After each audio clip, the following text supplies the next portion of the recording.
We're ready? Okay. Hello, online community. We're going to get started, and here's how we're going to work this. David's going to do our presenting today. Give you an update of where we're kind of at. He's got some wonderful charts. It's all going to be up here on the screen online. It's going to be on your screen on the Facebook Live, and then at the end, we'll ask any questions you want to ask from us elders for clarification. So, without further ado, David, come on up and lead us through this.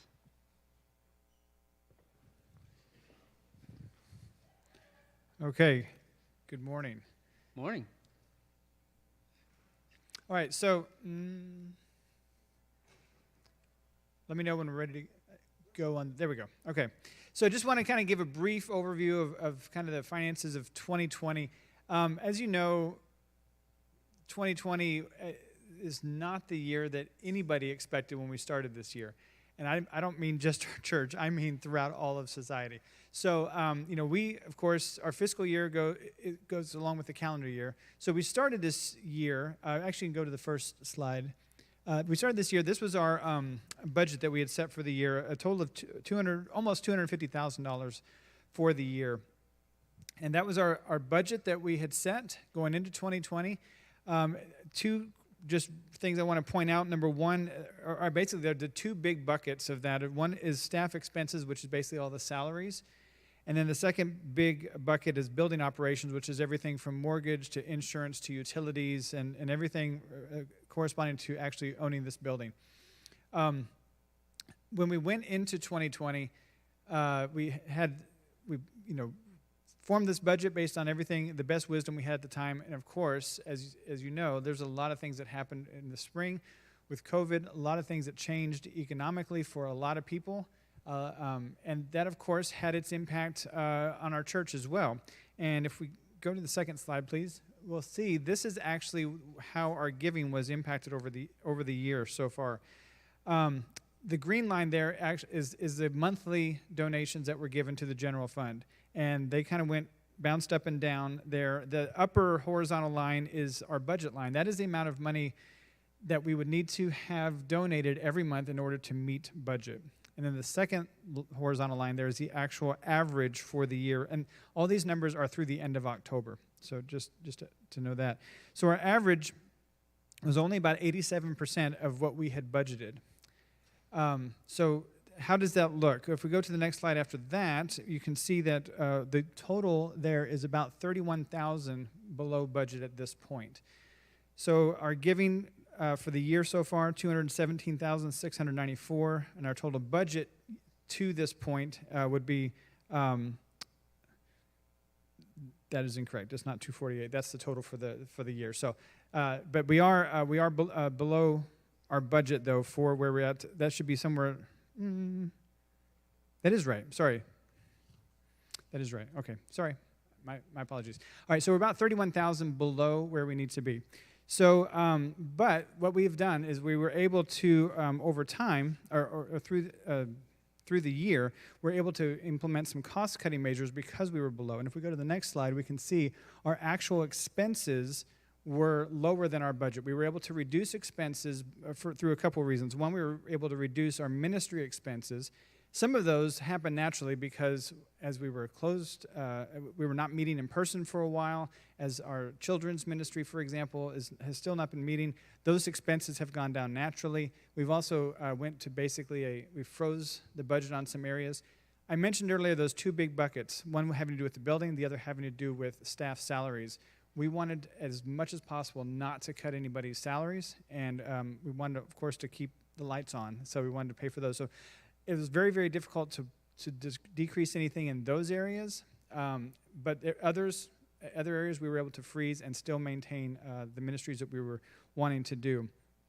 Also, our bank gave us an offer of having an interest-only payment for 3 months, which we took advantage of that as an emergency measure. This was back in the late spring or so, not quite knowing where things were going to go. And so we took an emergency measure and paid only interest for 3 months. That saved us around $7,000 out of our expenditures. So you can see there that our expenditures are still a little bit higher than our giving has been year to date.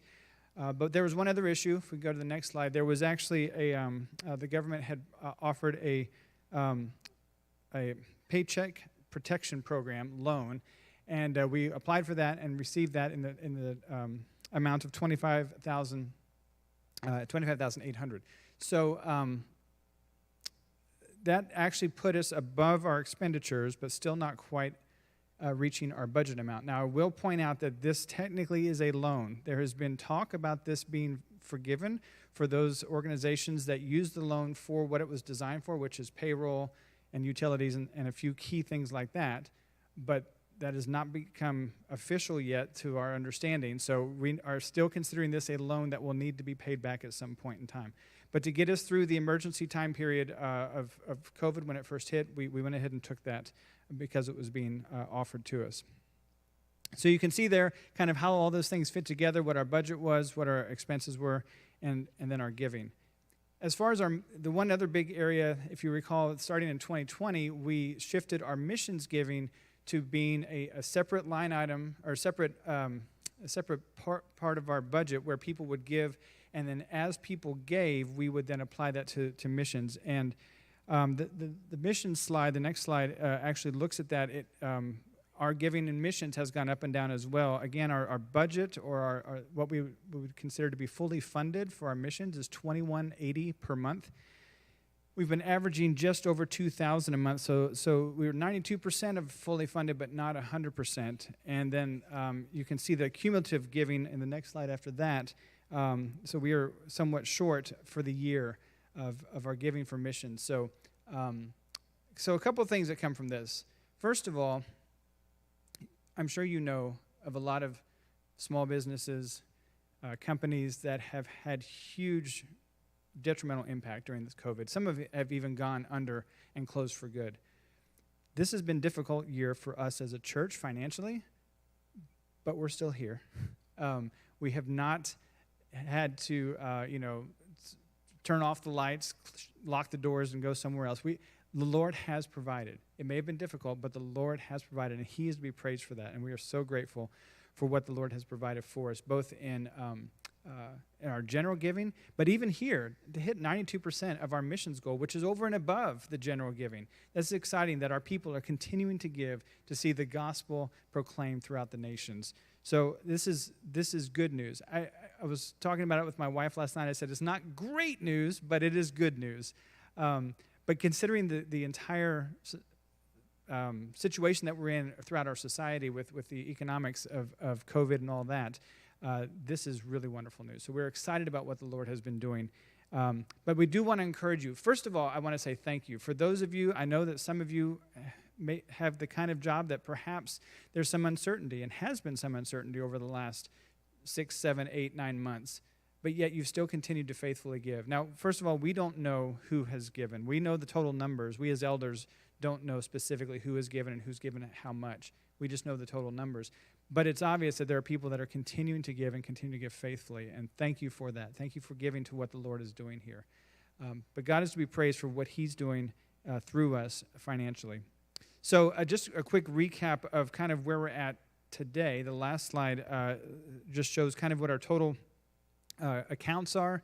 We have about $96,000 in our checking account, $25,000 in our basically a savings account, so it gives a whole total of $122,000. About $15,000 of that is designated funds, such as things for youth ministry, money raised for mission trips for ENOSA, things like that, a youth fund, facility fund, benevolence fund.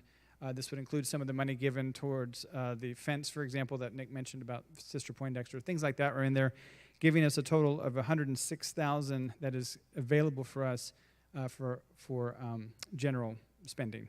And then our mortgage balance is at $716,000. And so that's so as far as where we're at today, or at least at the end of October, these are the numbers where we have them. So that's the presentation. For those of you online, Nick, I don't know if you want to offer to allow them, if they have questions, to text you those questions. Yeah. So let's do this. Elders, go ahead and come up on stage, and if you have any questions, we'll field it for you. And then online, if you have any questions, you can text me or call me. I won't ghost you. and if there's a question you have about any of this presentation. So, and you may not have any. It's flawlessly executed.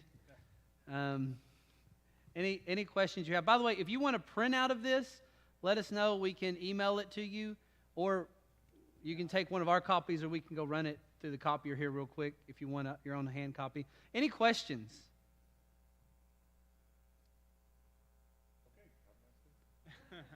All right, flawless. Let me say this.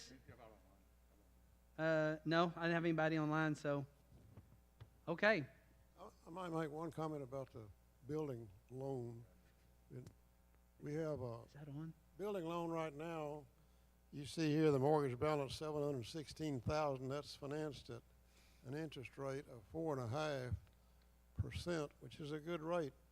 We continually look at the possibility of refinancing it, but right now the going rate for that type of loan is 4 3/4 to 5 1/4. So there's of no value for us to even think about refinancing it now. The loan matures in January of 2023. So at that time, we have to refinance at the best deal we can get at that time. But that's where we stand on it right now. Unless somebody wants to write a check, cover that. Yeah, you can go ahead and cut that 716. I'll cover the $11 if you just want to go ahead and make it even here. And the great news is this: our value of our property is $1.9 million, and that actually is a very low number. It's actually worth more than that now, but so we're way ahead on that. Very conservative. I just want to say this: praise the Lord. Not great, not bad, but so much to praise the Lord for, considering COVID and where we're at right now. So, okay, I think we're done. Thank you online. Let us know if you want a copy of this, and we can get it to you. And thank you, guys. Yes, great job, David.